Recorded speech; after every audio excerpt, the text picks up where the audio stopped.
Welcome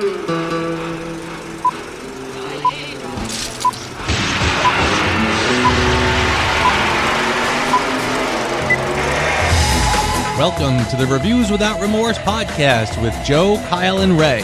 Be warned, the discussions in this podcast will contain detailed spoilers. Enter at your own risk and enjoy the show. Gentlemen, how are you doing this evening? All is well. Very good, very good. Excited again. Good. It's boys' night. That's right. We got a lot to discuss. Absolutely. Let's get to it. All right, so a new trailer just dropped, and the three of us are actually going to do something different this time. We're going to watch it together and kind of see what we think. You boys ready? Let's do it. Go for it. Here we go. This murder was dressed as a miracle. But what happened that night is a much larger scheme. Every renter's looking.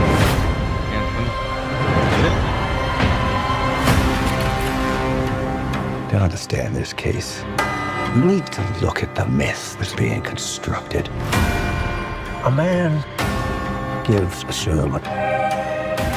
He then, in plain sight of everyone, walks into a sealed concrete box.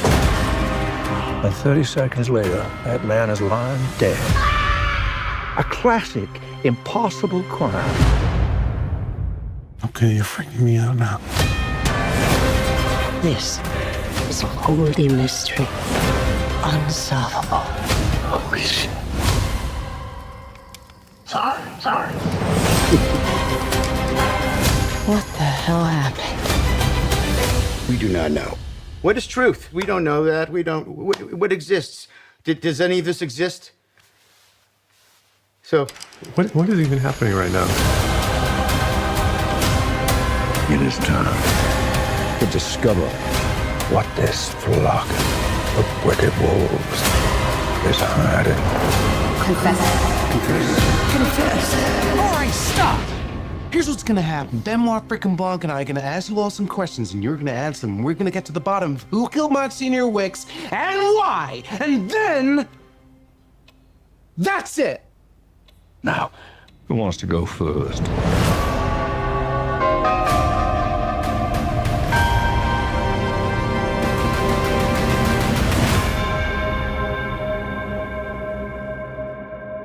Okay. Is it me, or is he changing the accent slightly? Oh, from the KFC rooster. Foghorn Leghorn? Yeah, there you go. Foghorn Leghorn. I feel like it was tamed down slightly in this one. Yeah, I think he might have caught a little crap for that in the second one. I don't think he laid it on as thick in the first, but the second one, yeah, it was definitely there. But yeah, he might have toned it down. I'm not digging the long hair, though. Me neither. I'm not quite sure what Daniel Craig is shooting for these days, but Kyle, what do you think? It's a lot darker than the last two. I would say the first Knives Out was a black comedy. Glass Onion was full-blown comedy. This one looks much darker. Like, this is a murder mystery. I'm not seeing the comedy so much in this one. That's not a bad thing, because this is an entirely new series and the character is new, so they can kind of go in any direction with this. And I kind of like how in each one they've changed Benoit Blanc's look quite a bit, and Daniel Craig seems to be having a good time playing this character. So I like the first two very much. Looking forward to seeing a third. I definitely like the first one. The second one didn't quite hit the mark for me as much as the first, but I still enjoyed it. This one, though, is very intriguing because I feel like it's going back to not necessarily the roots, but like more of a mystery, less comedy, somewhere in between. It's like playing that fine line, and it looks like it could be doing it well. It looks like setting it in England gives it kind of that Hound of the Baskervilles, Sherlock Holmes, Agatha Christie, Murder on the Orient Express kind of look. So it looks like a proper British murder mystery this time. speaking of Sherlock Holmes, you have Moriarty in there as well from the, Right. the BBC Yeah. series. A little Spectre reunion. Yeah. Yep. Yeah, I kind of I've always felt like the first one was sort of like a pleasant surprise. I liked it a lot more than I was expecting to. Second one was, it's kind of it was the Die Hard 2 of follow-ups. It was solid, but kind of forgettable too. But yeah, so I think I would definitely give this one a chance. I thought the second one was much funnier. The first one's very funny, but the second one was more, I think, deliberately jokey. Oh yeah. Yeah. This looks like there's not much room for that kind of levity this time. Yeah. Agreed. And Glenn Close. Yeah. She actually looks pretty good. She shocked me a little bit. I thought she's got to be up there by now, but she seemed all right. Like she seemed pretty good. I think sorry, lost my train. Sorry. These movies just seem to like draw in like major talent though. Like the first one, second, now this one. Like they get all stars to come to these to play in these movies. Well, I think having only one real A-list person in the series makes it easy for them to do that, because it's not like an ensemble that they're bringing back each time. It's just Daniel Craig and then whoever wants to be in it. They don't have to. They don't have to bring in a whole roster of people like some of the Marvel or Star Trek movies might have to do. Jeremy Renner seems to be taking over the role of another Marvel character, Captain America, from the second movie as well too. He has that same kind of vibe. It looked like. We'll get to him later, but it seems like they're always trying to pass the baton of an action franchise to Jeremy Renner, and the results are mixed. Yeah, but I think, Ray, to your point, I was sort of getting the same vibe too. It was almost like I could see the trailer following the same vibe as the original trailer. Like there was I know exactly what you're talking about. There's a scene where Captain America is telling everybody, eat shit, eat shit, eat shit. And I kind of felt like where Jeremy Renner kind of goes on a little tirade was very much that was the pause, for that joke. And then we move on. Yeah, I totally know what you're talking about.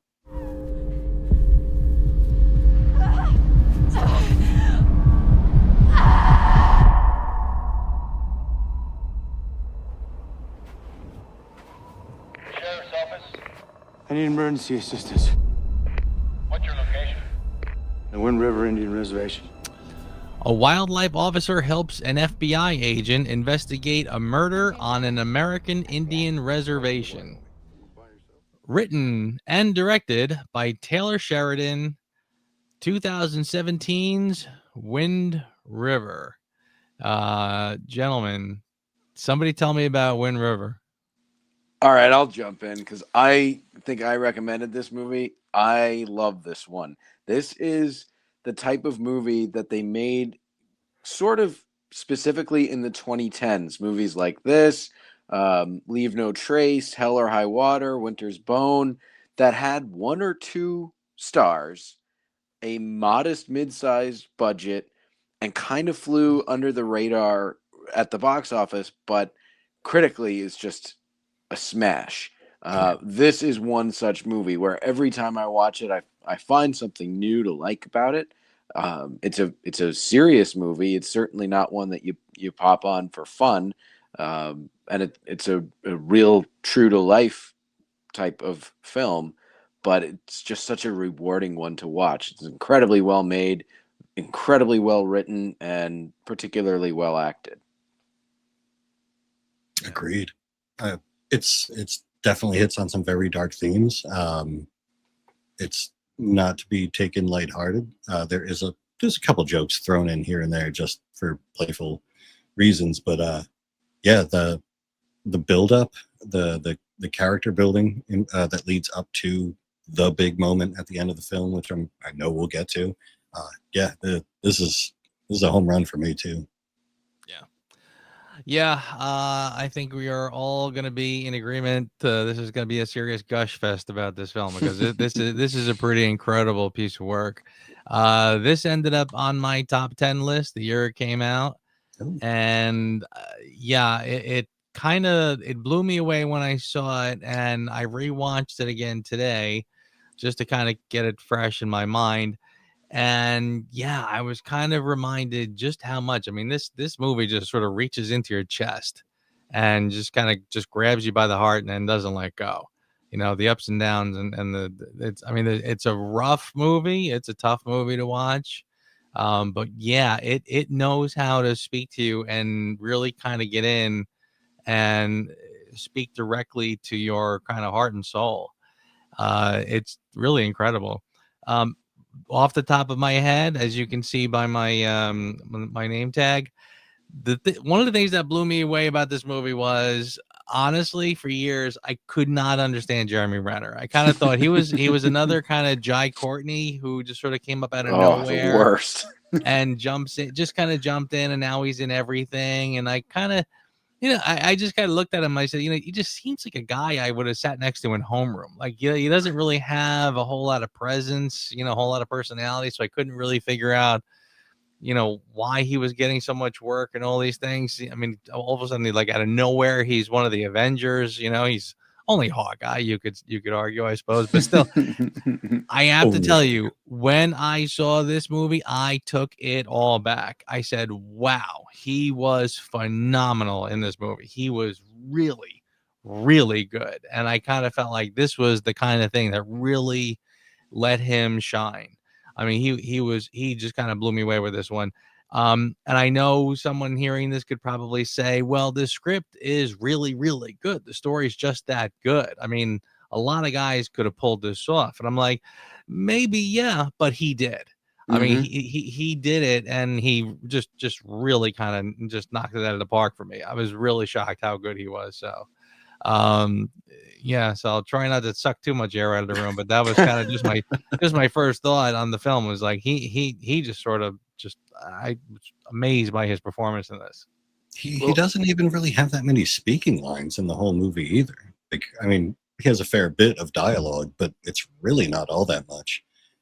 And I also kind of think, to your point, too, I feel like as a person, he lives that life almost. Like, not necessarily, the hunter tracker type thing, but he is a guy that's like out there, on his own land doing things. I mean, we've all heard the story about him almost dying trying to rescue his nephew. I think it was like a combine or a tractor or something was heading towards him. He leapt in front of him, crushed his skull, broke a bunch of bones. His eye popped out. He was in the ER doing reconstructive surgery and all that kind of stuff, and then pulled through, and then back to business as usual. Incredible man, incredible actor. Yeah. I alluded to it earlier. This is the guy that they tried to hand the keys of 2 action franchises to, and it both times it didn't work. One of them flopped, and one of them kind of sputtered out. They tried to give him Jason Bourne, didn't work. They tried to sort of push him as the successor to Tom Cruise as Ethan Hunt. Okay, I mean he worked as part of the team, but he was by no means memorable in that part. This is his movie. This is the one that solidified Jeremy Renner as a serious actor meant to be taken seriously, who can do serious roles. I mean, this is a very moving movie, and it's profound in how it's dealing with these themes of grief and loss, and only an actor with some chops could handle a role like that. And yeah, the plot runs like a Swiss watch, but you still need somebody to impart those emotions, and he does it in this film. Nails. Yeah. And you're absolutely correct when you say like this film delves into those themes, loss. I mean, I kind of feel like this is the kind of story that in someone else's hands could have very easily been very different, where it's just kind of a murder mystery or just like a revenge story and all that good stuff. Something bad happens in the beginning, and then we're going to spend the rest of the movie trying to get revenge on whoever did it. And at the end, it'll happen, and there you go. But this one is different. This one's got something to say. I mean, and honestly, I kind of felt like you really do walk away with a sense of, oof. I mean, honestly, you feel like the setting, the whole kind of mise en scène, of this film, the setting, the characters, the bleakness of the lives that they live up there. I mean, boy, it's like a punch in the throat. I mean, honestly, it really does hit home, and it stays It with paints a you dark for a picture long for time. sure. Yeah. Yep. It stays with you long after the film is over. It's just like, wow, that really, again, that really said something. I kind of was, it was funny as I was watching it today, speaking of how this could have easily been a revenge-ish story, whatever. I remember feeling like by the time I got to the finale, which was wonderfully satisfying, I remember saying to myself, I said, but this is kind of also what Tarantino does lately that I kind of don't like. Hmm. But I said, but this is how you do it the right way. This is, Mm-hmm. again, this is a film that I feel like kind of earned that whole thing. Yeah, I mean, it really drags you, and again, not in a like on like I like so basically my criticism of Tarantino movies of late is that it's basically kind of revenge violence porn where it's like, so just by the end we're all rooting for them to like just murder and mutilate somebody because of what happened leading up to it. But again, but half the time it just sort of feels cheap and unearned or whatever by the time you actually get there. Right. Like sometimes it just comes out of left field, or it's just not, doesn't quite work. But here, like I said, they have a story to tell. They have a serious story to tell, and they tell it um in a way that is kind of earnest and very true. And it's almost like you can't, it's not the kind of film that you can, there's no shortcuts at all. I mean, it's all completely earned. It's so well written. And honestly, I mean, you get to know these characters, their pain, their struggles. And yeah, so by the time that you get to the end, you're just right there with them. I think in part the reason why it works here is there's nothing gratuitous about this film. Yes, Mm, it's a violent film, but it's not violence for violence sake. Everything serves the story and moves the plot forward, and there aren't like lingering shots of gore that you might get in another revenge kind of movie. I mean, in lesser hands, this story could turn into like a Commando type of movie, and those are fine, mm, but that's not the story that this film is setting out to tell. This isn't, like let's go shoot up the bad guys. This is a story about yeah, grief and yeah. and how to deal with it. And I think it's incredibly well written and well performed. Yeah, it's a story about people. I mean, I think that's sort of the crux of this. That's really what sets this apart from like, again, all those other kind of movies. Other movies have characters, but this one really does. I mean, to the point where you can feel and sort of understand the motivation of all parties involved, like even the people we don't like. I mean, it's like not that you sympathize or identify or whatever, but the story tells you that, like a lesser film just has bad guys. This Right. Mm-hmm. one explains who these people are, why they're all kind of losing their minds, what the heck is, like how they live up there, all this other stuff. And this kind of goes from the top to the bottom, meaning like, there's heroes and there's villains, and then there's a lot of people in the middle who are kind of like just lost in the shuffle of this life that they live. Mhm. So again, your sympathy is dialed up to 11. You understand what they're telling you, that this is a serious place, and it's a difficult, trying place to be, and it just kind of put you know puts a toll on your character, I suppose. And Mm. it's also like it's a crime who done it movie, but it's not the typical like, okay, I'm trying to follow the story to figure out who did it. You're just kind of following them as they do. You're not trying to solve it yourself. You're just along for the ride. And Mm, I thought that was like a cool way to do it, rather than you guessing about who's the bad guy and all this. Like, no, you're there while they're investigating, while they're finding out everything, and it's never you sitting there trying to figure out, okay, well, who killed her, who raped her, who killed, and all this. It's not that at all. Like you're just you're watching the journey, like from I don't know, like a third person video game. You're just there watching it and enjoying the ride, and it takes you for a ride the whole time.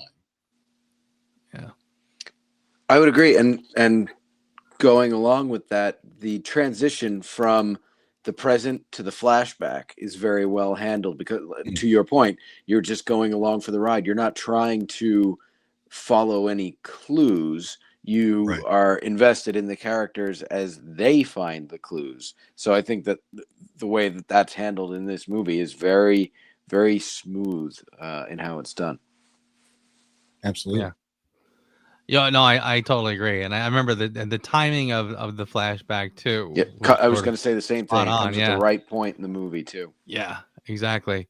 Yeah, I mean, honestly, this film does tension so good. I mean, there's so many moments of like very incredible tension, and you're just really kind of on the edge of your seat. Like this is, I mean, honestly, this film, I feel like it went quicker this time when I watched it. I guess because I'm anticipating, or I know, I sort of know what's coming or whatever. But it was almost like it really is kind of an unrelenting film. There's no kind of down. It's a film that's not rushing to get somewhere, which I love. Ray, to your point, you said earlier that it didn't feel like Jeremy Renner did not have like a stack of monologues to study to do this.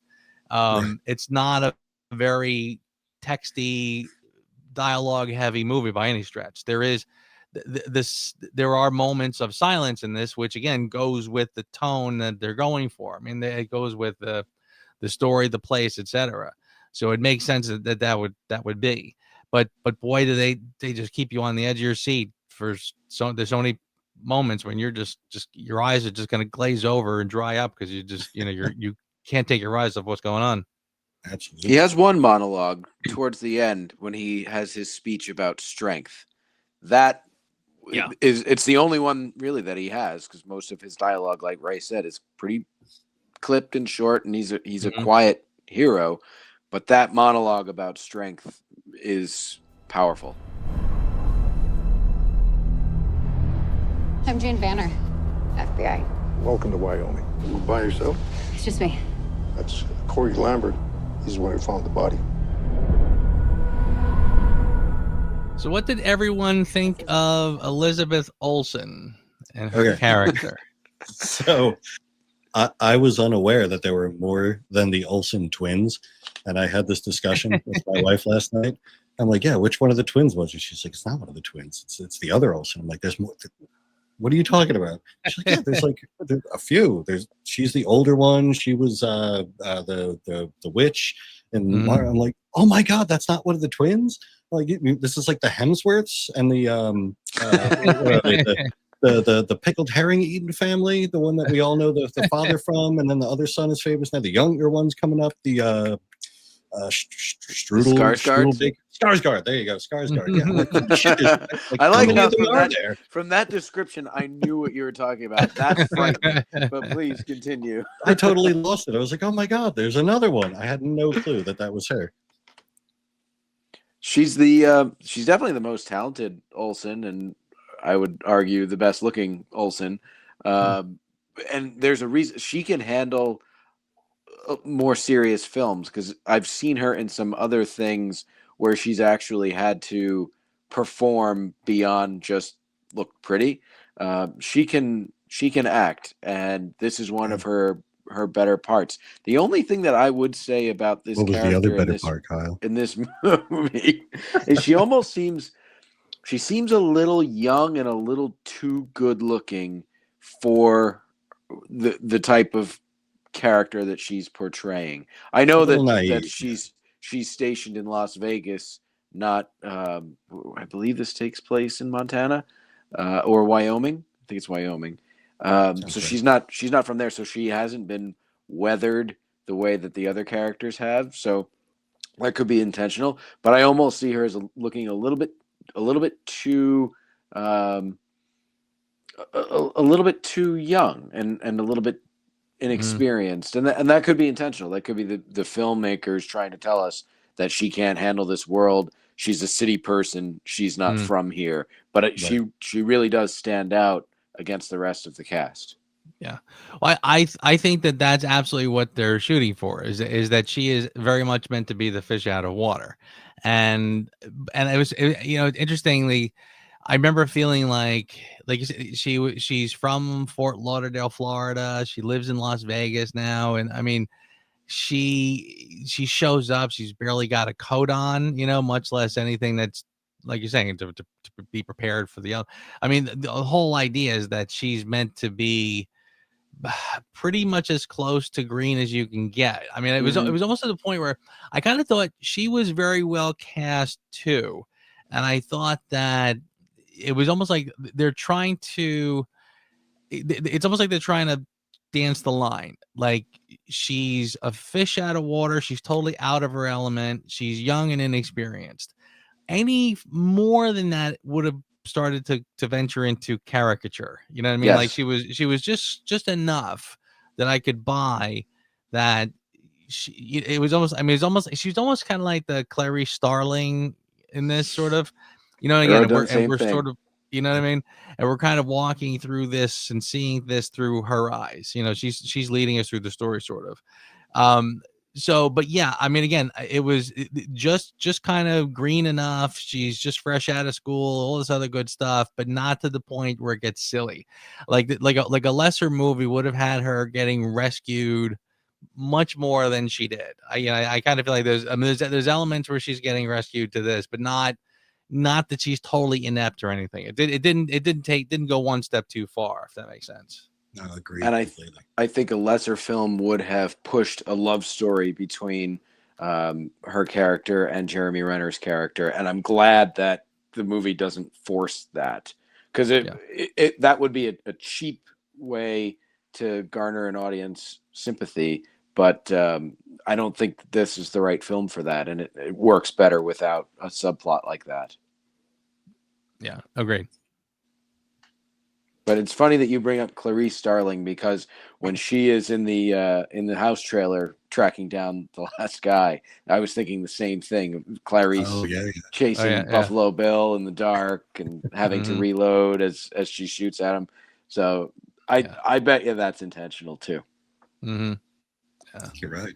Well, one of the things I've really liked about this movie is that it's such a small cast. Like we're only dealing with the same 10, 12 characters throughout throughout the whole film, and only maybe 4 of them at a time might be on screen at any given moment.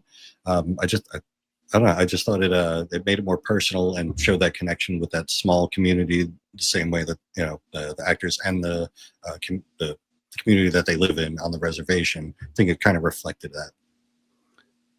Yeah, agree. Totally agree. Yeah, I mean, and there was a lot of really effective moments too. To your point, I like the scene where, I mean, it's a tough scene to watch, but it's just really, really well done. When she's there in the house with the father who just lost the daughter, and you can tell, and there's already friction between her and the father, because it's amazing how every time you people come to help us out, it always starts with some kind of insults or whatever else, and then she insists on talking to the mother, and both of them are like Graham Greene is like, no, Not a and good she idea. yeah, and she insists on going in, and again, just totally out of her element, just totally out of place, whatever. Then of course Jeremy Renner's character shows up at the door, and it's a way different dynamic than this guy who was hard as nails 2 seconds ago, just kind of crumbles and falls into Jeremy Renner's arms. They hug each other, and because again, the story tells us that Jeremy Renner had also lost a daughter, and so they had that connection and that bond. So I mean, again, the way that scene plays out, again, it's a rough watch, but boy, does it get you. Again, it just reaches into your chest. And even though he's not part of the American Indian community, he's still part of that community. He's still a tribe member, even though he's like the white dude that lives there. So he's like earned their respect through everything he does. So he is part of that community. So they trust him over the random FBI chick that just shows up asking questions and all that. Yeah. Right. He lives there too. He's been he's been beaten by the elements just as they have. He's one of them. She's an outsider, so they're able to empathize with him immediately, and he with them. Same characters from that scene. One that I thought was kind of funny was when what's his name? I wrote it down.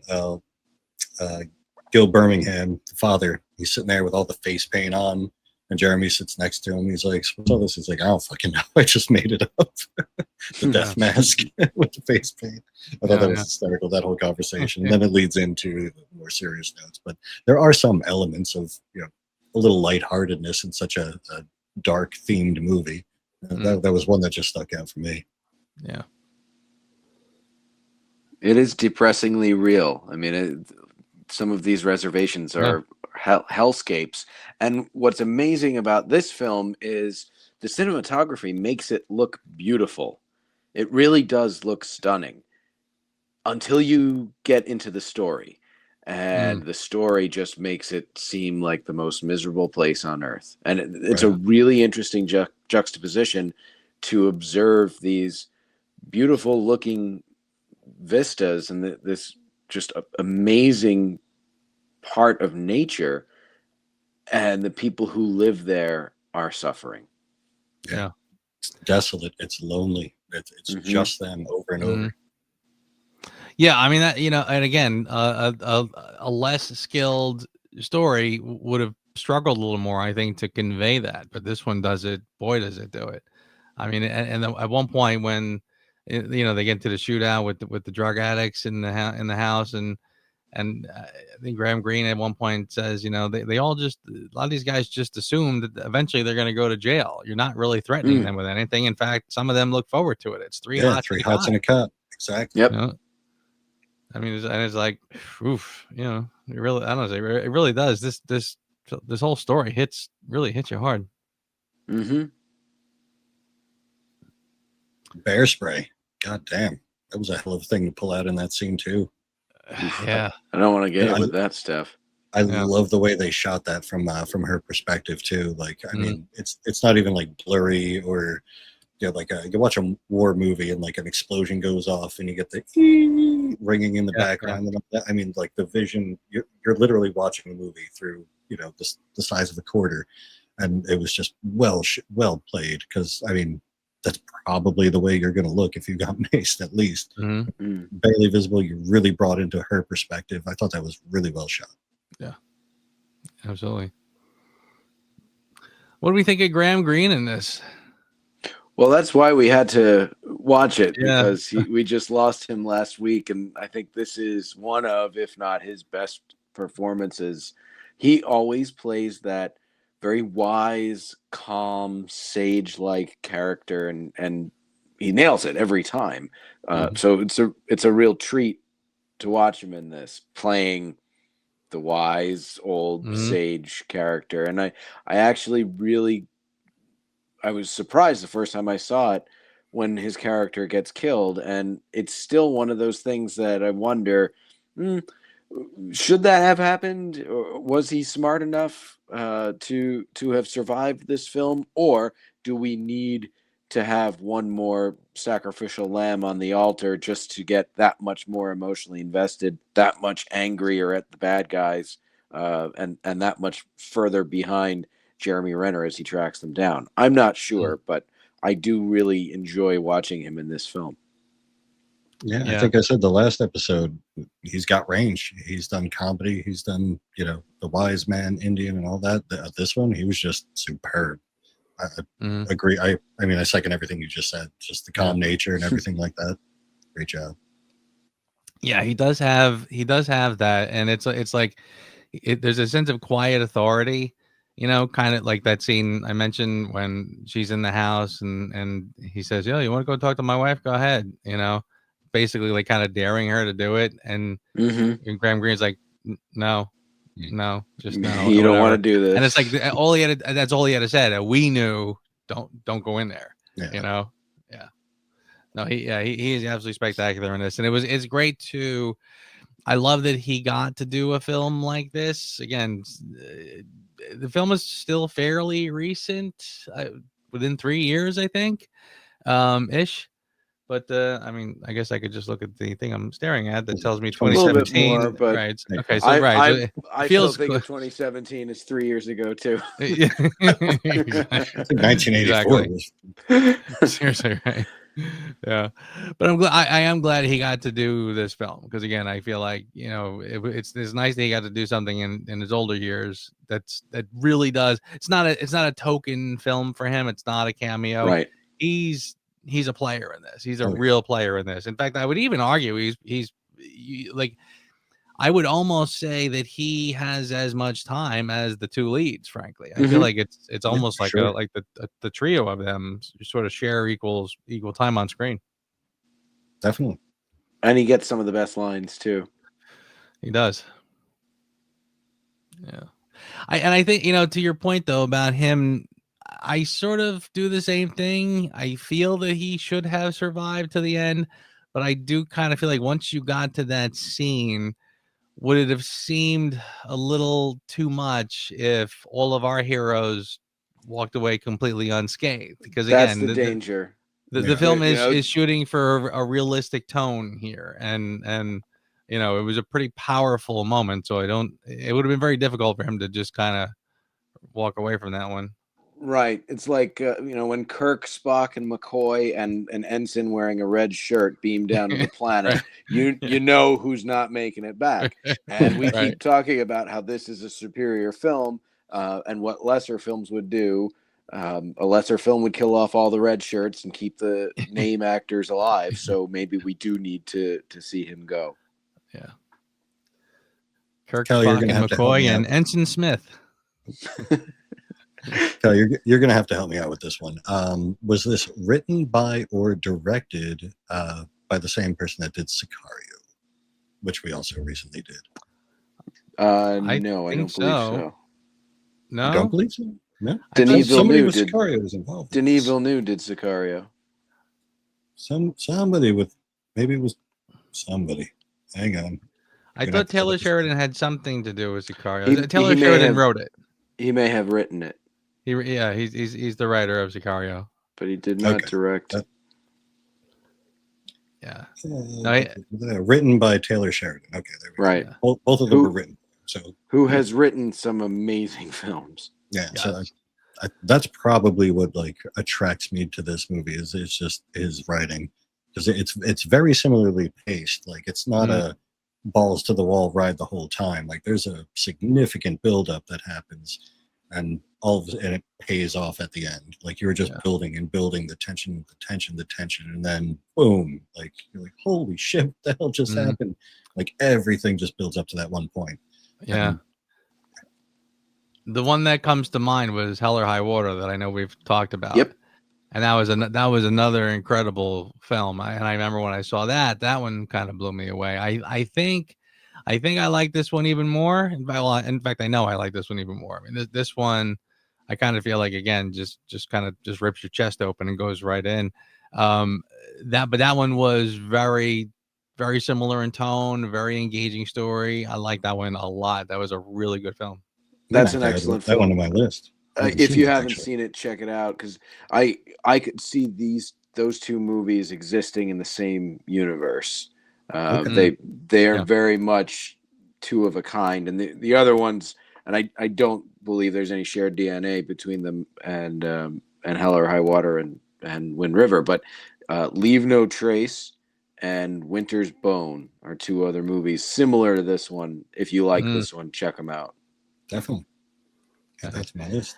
I tell you too, I some days I just say to myself, I can't believe I have not seen Yellowstone yet. I feel like I'm the first person who would probably love this, and I'm like the last guy to see it. So what's taking me so long? I got to make some time to actually watch that. Yeah, I haven't seen any of it either. I've cut a couple episodes, and it's intriguing. There's just too much good stuff out there to watch on too many different services. That's right. Which is why I keep coming back to movies like Wind River. Yeah. This is a homicide. I knew that girl. She's a fighter.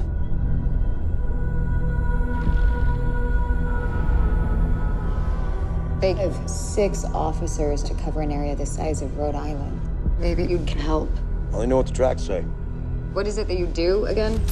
Hunt predators. So why don't you come hunt one for me then? Ray, talk to me about the shootouts and the firearms tactics. Oh man. So what's the first little shootout that we get at the brothers' house Mm-hmm. where they're crashing? I thought that was very realistic, and you could feel the tension the whole time. Like very well shot. No pun intended. At the from the bear spray, once she goes in, or once they they get their vision, or she's getting her vision enough to enter. I mean, she's hard charger. She goes right in, which I don't know if I'd be able to do after getting bear sprayed to the face. So, credit to her. I think she has a Glock 17, I think it was, when she goes in, and for some, I can't remember. Does she get a shot to the vest, and that's why she's down, or she ducks and then and then she fires from the ground and takes him out? That was a crazy scene, and that one got me, got the pulse pounding a little bit. The big scene, the big payoff at the end of the movie, that's something wild. And I noticed your name immediately, and I was the whole time I was sitting there like, why aren't you listening to him? Like, yelling at me. But I'm saving part of that for my for your consideration. But the whole build up to the movie is all about figuring. You're along for the ride while they figure out who did it, why they did it. You find out you're just as angry as they are, and then you get the payoff with that scene. Granted, spoiler alert, we lose a lot of people, a lot of the main characters that you're watching through this whole process. But that last scene, when everything goes down, there is a bit of satisfaction, I would say. Little disappointment, like we were talking about with Glenn Green's Ben, but still, you're just like, in such a hostile world, violence is going to happen. With this movie, you don't know when.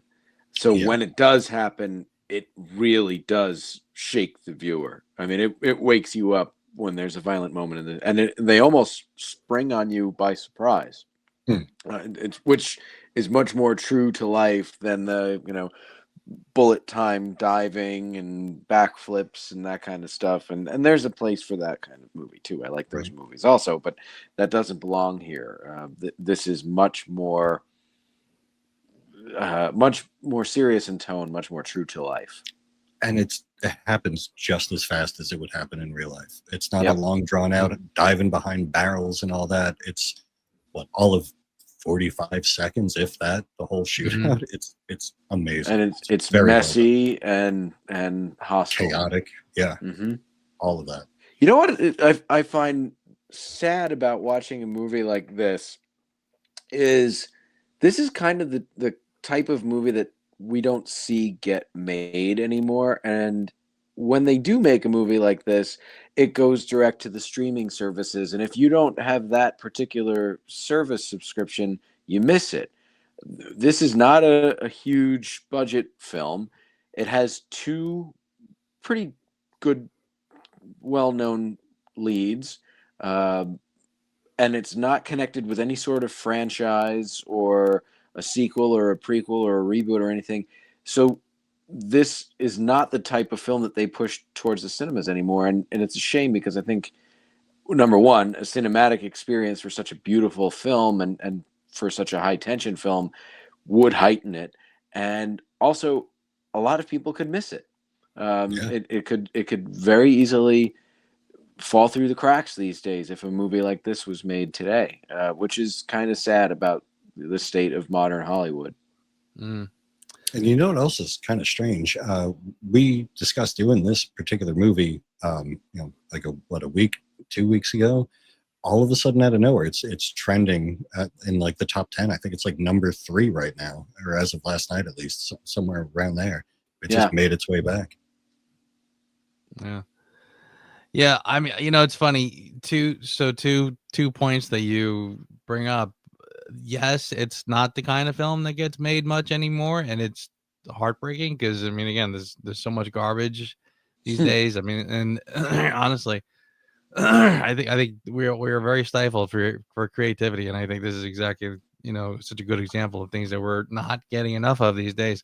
But the other thing you mentioned was the streaming services. I got to tell you, I mean, as soon as oh yeah, Wind River, and I was hearing, oh yeah, I didn't even, usually have to do like a search. Where do I see this movie?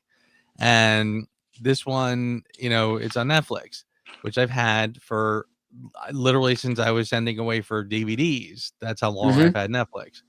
So of course I go to Netflix and it says, you have to upgrade your service to get this movie with something or other without the ads or something or other. I'm like, are you serious? I mean, How like come irritating is that? on. Like, I mean, honest, how much money do these people need from me like every month? Just to say, and I tell you, Netflix is honestly the worst one. I cannot tell you how many times I've gone to Netflix and did a search for a movie. They never, ever, ever have it. This was one of the few times I was like, oh, something I'm looking for happens to be on Netflix, and I got that. I was like, no.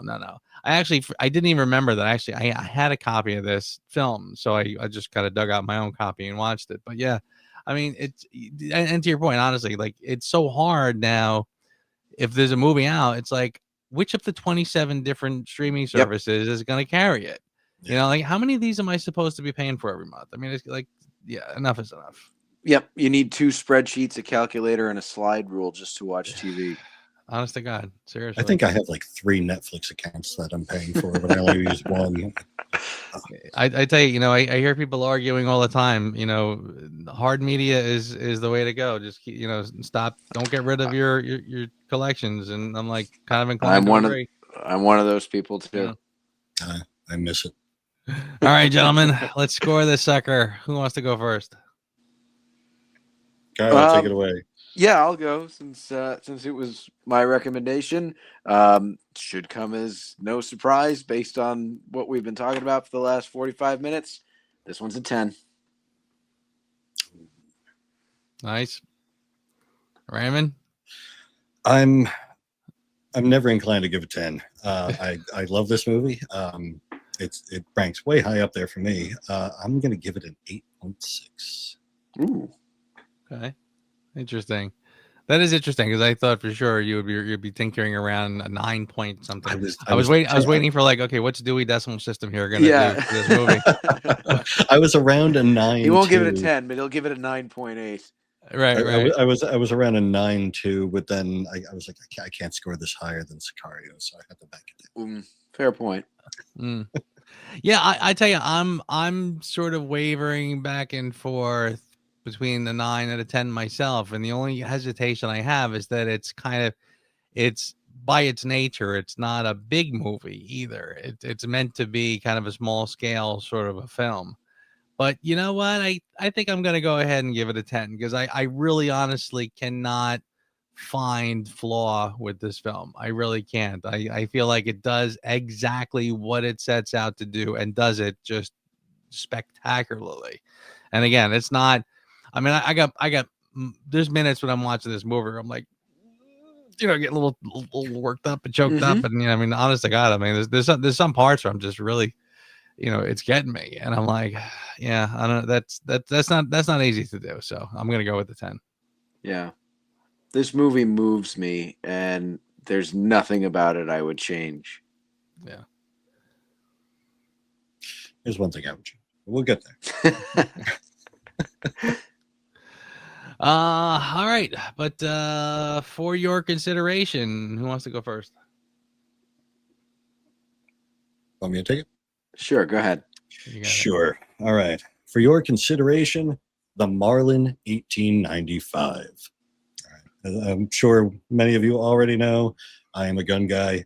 The Marlin 1895 chambered in .45-70 is the only rifle, lever action specifically, that's rated to take down a T-Rex. Did you know that? I did not, but I'm glad I do. If you go to Marlin's website and you look up the 1895 and .45-70, it's rated for bear, deer, hog, moose, and T-Rex because Chris Pratt uses it in one of the Jurassic Park movies. But just that end scene with that rifle from it's kind of hinted at few times where you see Jeremy Renner donning the white gear over his clothes and then going to walk off. Like, why would he want to be camouflaged doing that? But he's also following this trail, to figure out who did kill the girl.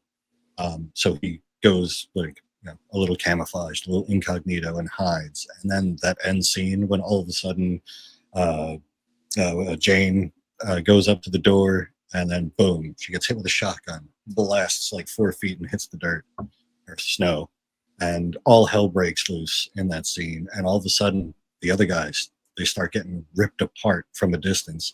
I mean, the 45-70 is not exactly like a Barrett 50 cal or something like that, but it is a large round, and it's used fairly accurately in this movie, which I always appreciate. You see the weapon a couple times with the scope and everything, specifically when he gets off the snowmobile, one of the last parts before that big part. But for me, that was it. Not necessarily the rifle, but that end scene. It's beautifully shot. It's violent. It's chaotic.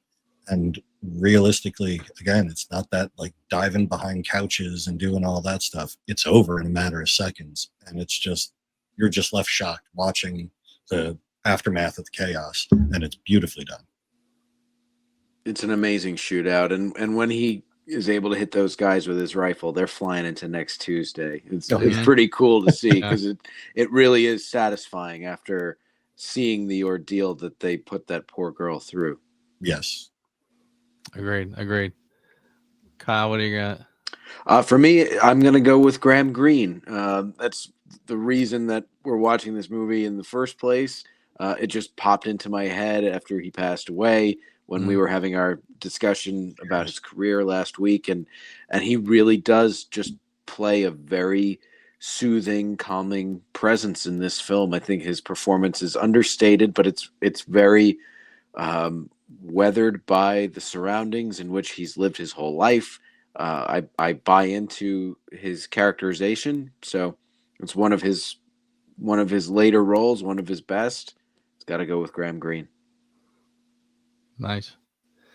Yeah, very nice. I think mine's probably obvious because I sort of started out with this one, but I'm going to give it to Jeremy Renner. And honestly, I feel like there's so much about this movie that works. I mean, honestly, this is a tremendous script, and it's executed perfectly.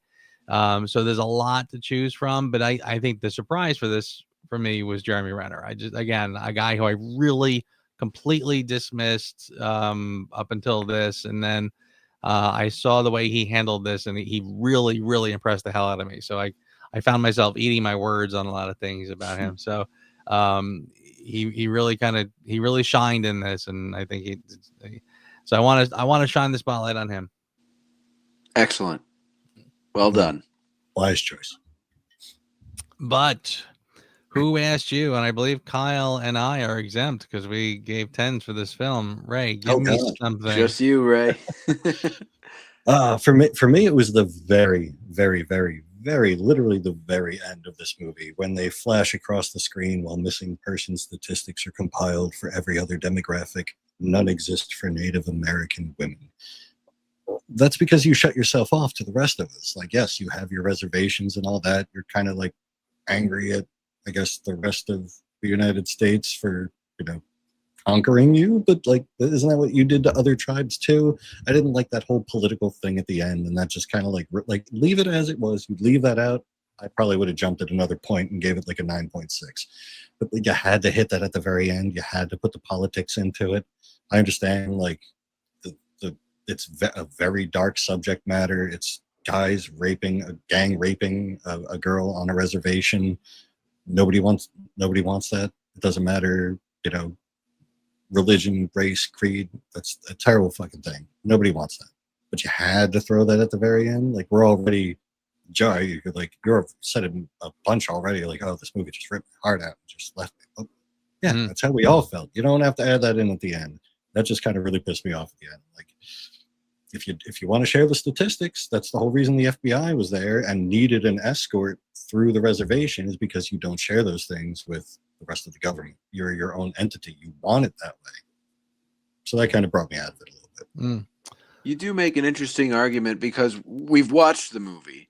We know what happens to to young women on these reservations. Not only the girl who was killed, but also Jeremy Renner's daughter has been lost to the reservation. So you make a good argument there.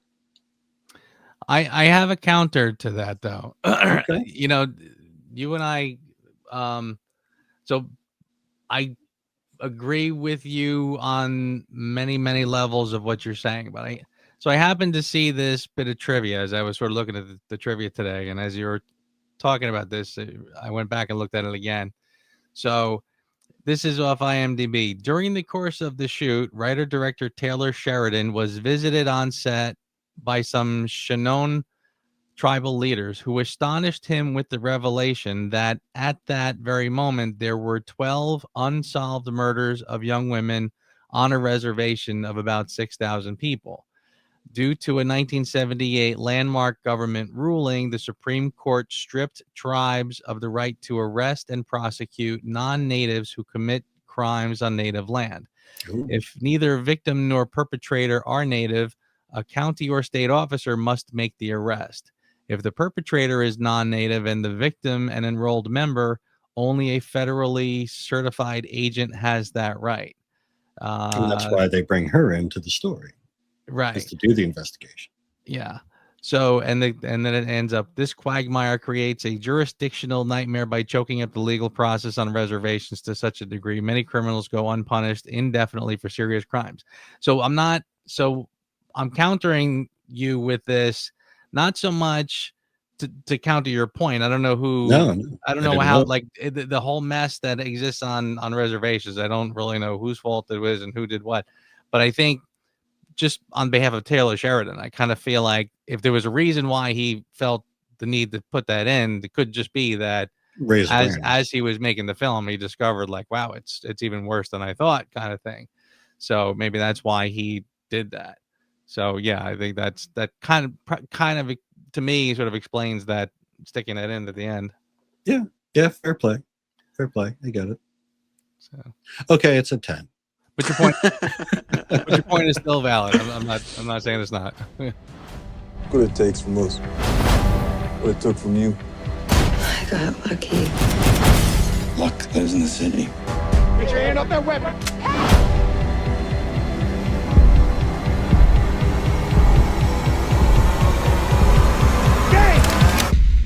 Luck don't live out here. Gentlemen, I think that is Wind River, and I am very glad that we tackled this one because, again, it's a pretty spectacular movie. I don't use the term important very often talking about films. I think that's a little, I don't like when people, but I would actually call this an important movie. I feel like this is a film that had a lot to say and has a lot of weight to it. And again, I'm just glad we did it. And it says it well. Because there are a lot of movies that have a lot to say and say it poorly. This is not one of those films. It's right. It could have slipped into preachiness to Ray's point, and maybe at the very end it kind of does for like a half a second. But the story tells the story. I mean that's all it is. It's so well executed. It's terrific. It does, and that literally that was the only thing that I thought of that I didn't like about the movie, and it's literally the last 30 seconds of it. It's a masterpiece. It's a beautiful film. It's well done, and you're gonna get. Look at this. All right, gentlemen, thank you so much, and I will see you here next week. Looking forward to it. Thanks for listening to the Reviews Without Remorse podcast with Joe, Kyle, and Ray. Join us here every Thursday for a new episode. You can also find our episodes on our YouTube channel. Check the link in the description. All clips in this podcast are for commentary and critique and are considered fair use. No copyright infringement is intended.